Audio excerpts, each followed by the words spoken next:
Улсын хурлын даргын энх болдод авилгатай тэмцэх хариуцлага шударга ёсыг бэхжүүлэх үндэсний хөтөлбөр батгах улсын хурлын тогтоолын төслийг өнөөдөр Монгол Улсын ерөнхийлөгчийн хуулийн бодлогын зөвлөх өнөр баяр өргөн барьлаа. Монгол Улсад авилгын түвшинг бууруулах, төвлөрлийг сааруулах, төрийн үйлчилгээний хүн сурталыг багасгах, нийтдээ ил тод байдлыг хангах, хариуцлагыг дээшлүүлэх, шударга ёсны үнэлэмжийг сайжруулах чиглэлээр авч хэрэгжүүлж байгаа арга хэмжээний үр дүн гарч байгаа.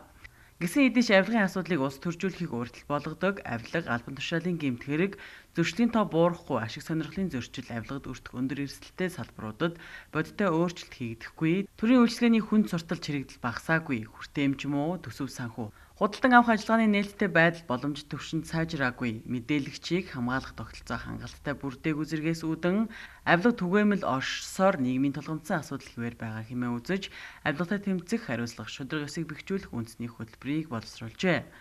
Энэхүү хөтөлбөр батлагдсанаар авилгатай тэмцэх эрх зүйн зохицуултыг боловсронгуй болгох, төрийн үйл ажиллагаанд шударга, зарчимч байдлыг хэвшүүлэх, нийтийн албаны зөв зохистой тогтолцоог өнөөгийн шаардлагад нийцүүлэн бүрдүүлэх, иргэд олон нийтийн ёс зүй, ухамсар сэтгэлгээг өөрчилж, зөв хандлагыг бий болгон төлөвшүүлэх, авилгын эрсдлийг бууруулах, эрсдлээс хамгаалах, хариуцлагыг сайжруулах талаарх төрийн бодлогыг тодорхойлж энэ чиглэлээр хийж байгаа тэмцлийн үйл ажиллагаа үр дүнд хүрнэ хэмээн үзжээ.